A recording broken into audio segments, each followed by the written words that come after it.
Yeah. So she never badmouthed him, ever, you know. So the resentment that I had when I was younger, like going into my teen years, that was all my resentment. It wasn't coached. Yeah. You It know what I'm wasn't, saying? yeah, coerced or anything like None of that. that. Man. And so just tell me, I gotta go back to this situation where you say your parents put a hit out on each other. Like, do you remember it? How old were you at the time?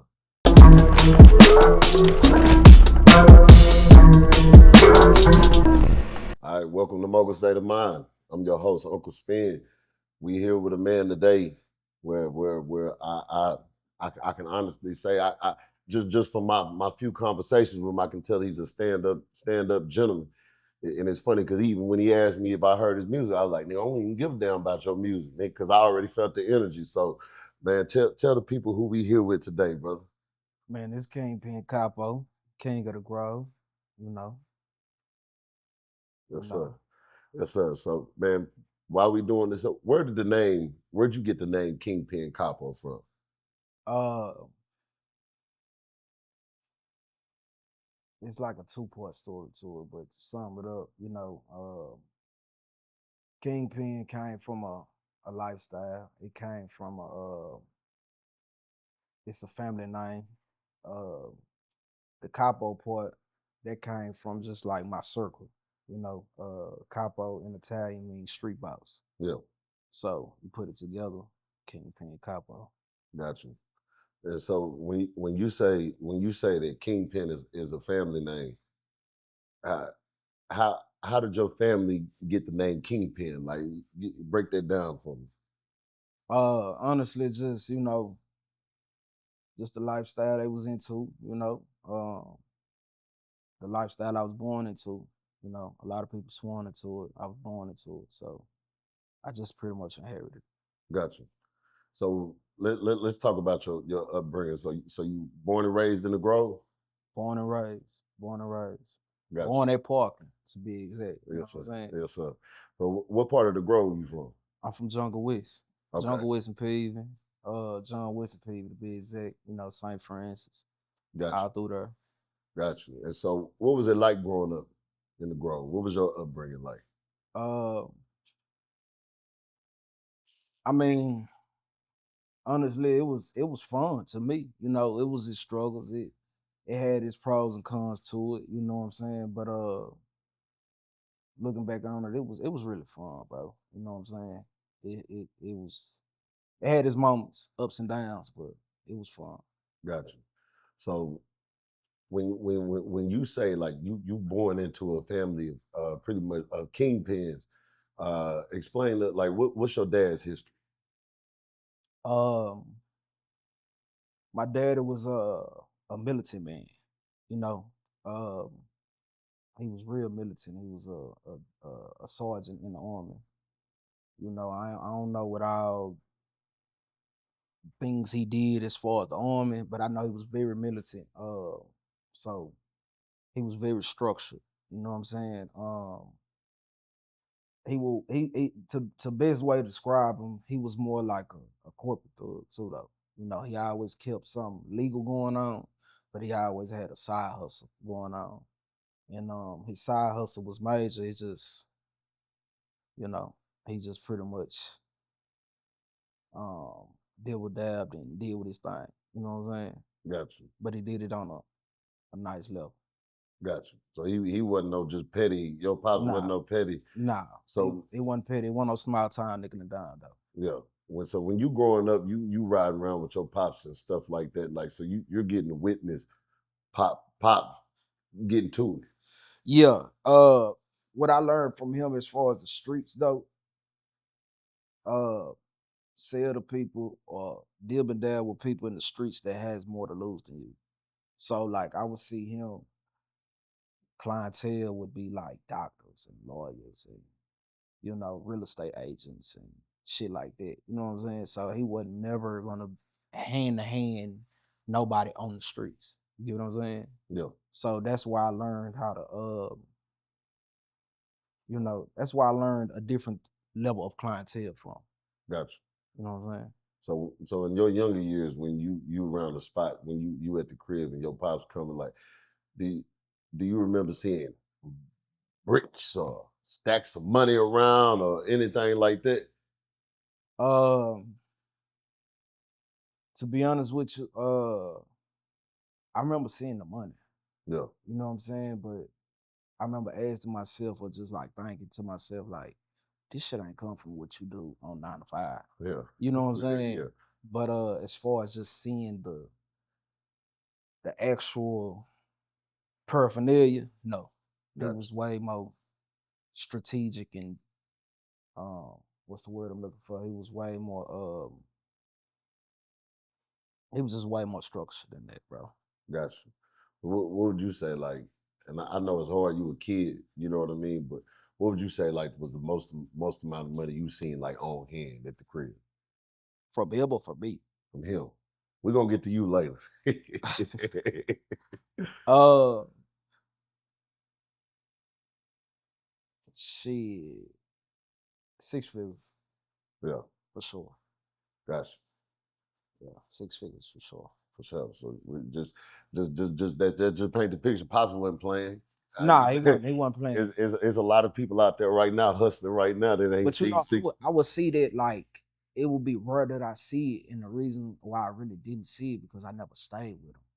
Okay. You know what I'm saying? I always we didn't, we didn't have a relationship like real close until I got like 2021.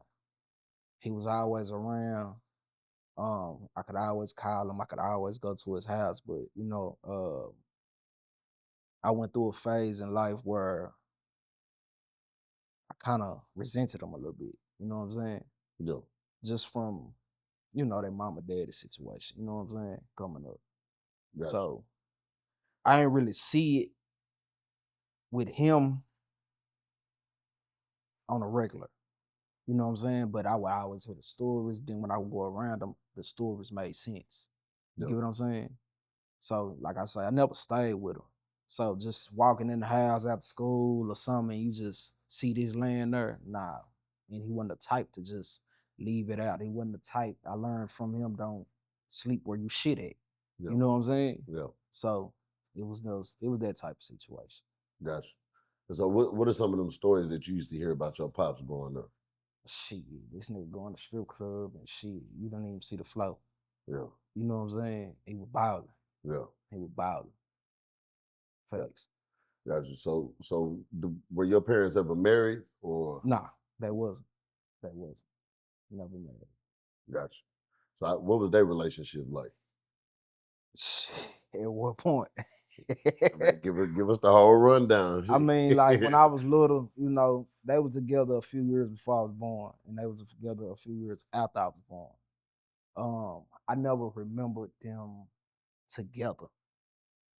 Um, the start of what I remember is they was clashing. They was like in a real they was in a real physical situation about me. It was like a tug of war thing. Like I'm gonna have him now. I'm gonna have him. You know what I'm saying? Because I was both of my parents' first child. Gotcha. You know what I'm saying? So parenting was new for both of them, and you know, both of them won at a certain point. You know what I'm saying? But I mean, now everything cool, but it wasn't always like that at all. Gotcha. So how serious did they get? Like with them trying to get the custody of you and things of that sort. Shit, they both had put hits on each other. You said they put what? They both had put hits on each other about me. Seriously. I'm not trying to hold on. So you telling me so your moms and your pops put a hit on each other? I mean, they was like the black Mr. and Mr. Smith. No, It was like serious. It was a real life and death situation when it came to me for both of them. gotcha. So both of your parents they still alive right now? Yeah.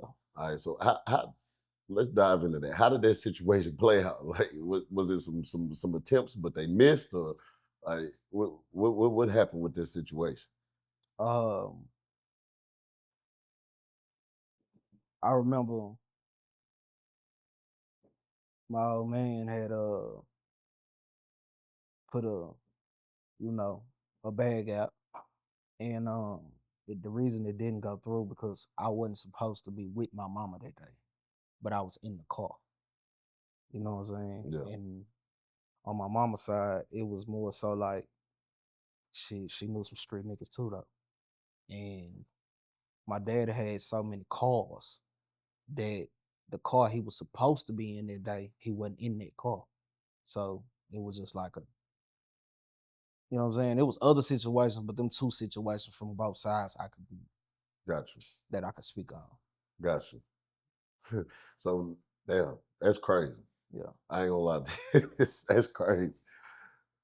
Man, so when you think about that now, like when you think about that, like how does that make you feel? Like what it come to your head when you think about that situation? Shit, they love me. That they'll go to that extent, you know what I'm saying? To get me, you know. Yeah, So no matter what I went through, I felt the love. You know what I'm saying? yeah, Whether it was tough love, whether it was, you know, I felt it. So got you. So can your nowadays can your parents can they sit down in the same room together? man, it's weird that they even cool. Like it's still weird to me because that ain't what I seen growing up. You know what I'm saying? But one thing what I will say though, my mama never ever badmouthed my daddy to me. Yeah, You know what I'm saying? She's never. I see a lot of women do that, but she's never done it. You got know what you. I'm saying? So like, She was just even like she ain't gonna say nothing, but your mama nah, I sound like mean, she about it's that kind of action. it was. I was an observant child, so it was kind of like she didn't have to see it. You know what I'm saying? Like, if I would call him and be like, "Hey, come get me," and he'd be like, "All right, I'm coming. I'm on the way." And then I'll be that kid in the wonder waiting on his dad to show up. He'll show. You know what I'm saying? Yeah, She'll just be like, "Well, maybe he got busy." You know what I'm saying? You know, he got a lot going on. You know what I'm saying? yeah, So she never badmouthed him, ever.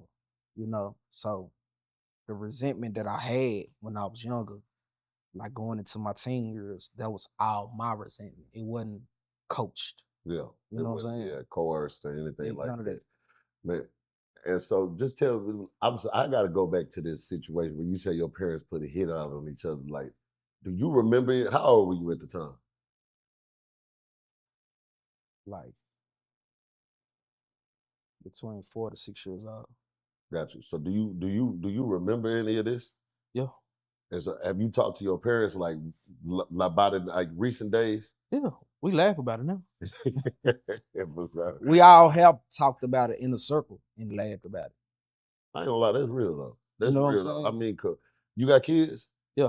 Yeah, so it been times where I got 4 kids and, and, Right. and two mothers. You know what I'm saying? It's been times with, especially that first one. Well, I'd have thought about it, you know what I'm saying? But now we can talk about it and laugh. You grow and then you Right. get to see, I'll tell you, like your parents, they look at you and what you grown into. So that's what they have in common. They like, well, we did something right. You know what I Right. mean? Right. Right. I ain't gonna lie. I was molded to be who I am. Yeah, You know what I'm saying? yeah, I was molded that way. gotcha. I was never one of them children who one of them one of the, I was never the child that was babied. Gotcha. You know what I'm saying? Even as a baby, they say they didn't talk to me like a baby. For sure. You know what I'm saying? I do my kids the same way. So Like they didn't sugarcoat shit, especially my mom. She didn't sugarcoat shit. yeah. So what was that conversation like when y'all talked about it? Like with mom was like, yeah, I had to put a hit on your daddy. You know what I'm saying? Like how that conversation go? I mean, it was just like, mama, she was just telling me about the old days. You know what I'm saying? Yeah, At that time it was the 90s. So it wasn't no cameras, there wasn't no stoplights, wasn't no doorbell cameras or whatever. There wasn't none of that shit. So if you got away with it, you got away with it. yeah, You know what I'm saying? You had really no conscience of doing the wrong thing because it was harder for you to get caught. yeah, You know what I'm saying? And then that was an era where niggas really kept their mouth closed. You know what I'm saying? yeah, People really minded their business. And then at the same time, it was just like, shit, you know, we laugh about it now because even through all that, his side of the family still fuck with my mom. You know what I'm saying? yeah, And my side still fucked with him. So it was kind of like neither side knew that either one of them was really trying to do that. Yeah. You know what I'm saying? That was like something they kept away from each other's family because it would be a situation where it's like, bro, don't do that. Or P, don't do that. Lady P, don't do that. You know what I'm saying? Yeah. It was they either side would try to talk them out of that. You know what I'm saying? And they just took it upon themselves to, nah, that's my child. Yeah. You know what I'm saying? If I can't have him, can neither one of us have him. Yeah. You know what I'm saying? So did they tell you how much they put? Did they tell you a price? Yeah, my dad ended up telling me. My mama never. We ain't never get that far with it. Okay. My daddy did tell me. So you did tell mom, be like, hey, I need to know who loved me the most. What that bag look like. I mean, at that time, bro, they both was playing with paper. Yeah. You know what I'm saying? You know, they both was playing with paper. So I think more so with my mama, it was a GP thing on GP because of who she was and who she knew in the streets too. And then with him, it was probably like 5 or 10. Gotcha. But yeah. in the 90s, you know, that was some money. Yeah, for sure. That was some money. Yeah, for sure. Shoot, you pay, when this crash dummy area we in now, you something you pay 500, he gonna catch that thing for you. Right.